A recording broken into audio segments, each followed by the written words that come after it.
I was driving across country with my mom and sister.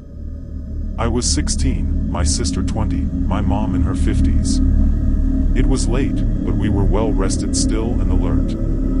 We were driving along an interstate and needed gas and they needed to pee, so we stopped at the only rest stop in 200 miles. There was a van full of teenagers on some road trip and a small gray compact car, like a Honda Accord or some shit, parked at the pump in front of us. Two men about 17 to 20 were standing outside the Honda in hoodies, statue fucking still.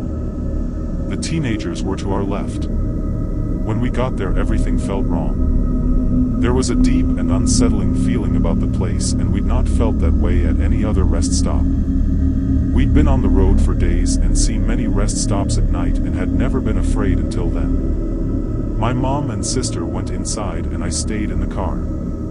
I heard the teenagers say they were creeped out and couldn't get the pump to work and they left in a hurry. I was mostly watching the car in front and the two men who had still not moved at all. Not an inch. They weren't talking. They weren't on phones. There was no light anywhere but the dim overhead lights on the gas station awning. They were just fucking standing there, still as stone. My sister and mom came running back out to the car, and when they got in, the two men slowly turned to look at us while not moving or pivoting the rest of their bodies, and I swear to fucking shit, we all saw the same thing. They had eyes dark as pitch and empty. Truly empty. Not black, not reflecting any light at all, just a fucking void. We booked it. We have not traveled in excess of 100 miles per hour before or since, but fuck, that day it was warranted. We drove until we were in the next city before we got out of the car again. And you know the worst fucking thing about it? Not the eyes, not the stillness, not that horrible feeling. Not the weirdo in the gas station who kept telling my mom and sister, "My mama will like you," over and over while mopping the same spot on the floor with a dry mop and an empty bucket. It was the fact that we couldn't find the place on any map. We knew exactly which spot on the interstate to look, and we couldn't fucking find it on Google Maps or any paper map we had. We even asked locals about the creepy gas station out on that stretch of road to confused looks, and, "Are you sure you weren't traveling on highway, and not interstate?" We traveled on that interstate since, and there was no rest stop. Years ago, a few friends and I went to hang out in a graveyard. Stupid thing to do for a bunch of bored 18-year-olds on a weekday night, but what happened next was very real to all of our experiences. We were driving my friend's really old beat-up Subaru through the massive graveyard. We stopped to get out and walk around. We walked down a hill and came across a little pond. There was someone sitting on a rock on the other side of the pond. The figure was all black and we couldn't make out any features other than the fact it looked like a man who was wearing some old-style top hat. Stupid us waved and shouted "Hi." He didn't show any acknowledgement or wave back. The man sat on the rock, still. All of a sudden, he jumped to his feet, started running to us on the water and then vanished in thin about halfway on the pond. My friends and I screamed and ran back to her car. I didn't want to believe what we saw, but we all saw it happen. We got back to her car and tried to start it. It wouldn't start. Frantically trying to get it started, we all started panicking and getting very scared. That's when we heard some banging on the car from the back. It wasn't a constant bang, but every few seconds or so we'd hear it. Nobody was outside from what we could see in the dark, but something was making a noise on the car. At this point, I'm having a full-blown panic attack, screaming and crying to get us out. Luckily my friend seemed a bit less panicky than I was, and helped keep me calm. It was obvious that they were just as freaked out, however more speechless and pale-faced.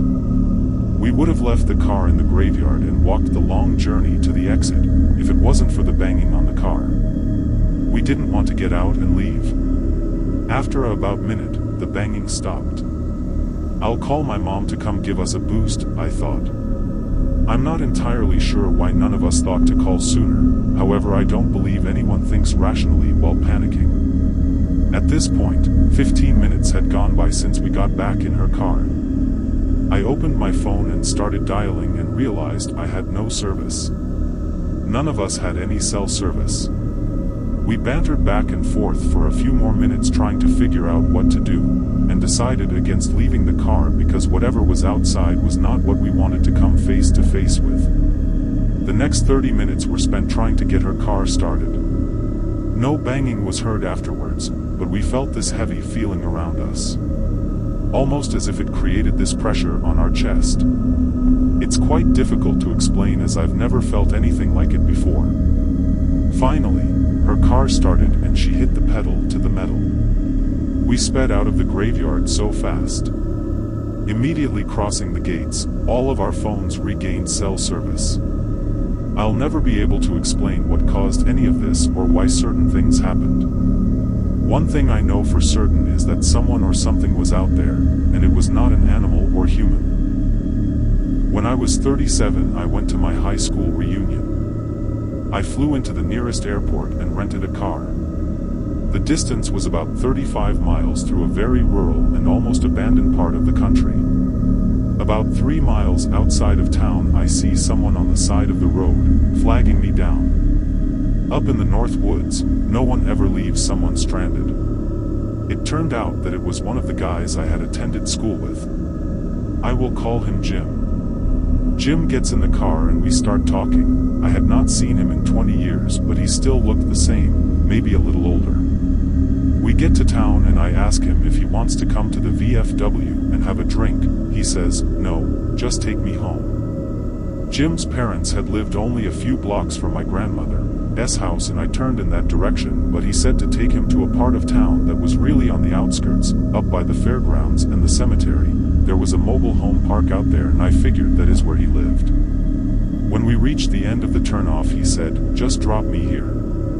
It was good to see you again," and he walks off into the night. I go to the VFW, met some of my old classmates, we start to talk. Now, please understand, I have never done drugs nor do I drink more than soda pop. I was stone cold sober. Tired after a 13-hour flight that had included a 3-hour layover, but sober. As we are talking about who is coming to the reunion, I mentioned that I had just picked Jim up 3 miles east of town and had dropped him off up by the fairgrounds. Everyone gets real quiet, even the guy singing karaoke stops and lays down the mic. My cousin goes white as a new cotton t-shirt. "Barb, Jim died on that curve 8 years ago." Rolled his car.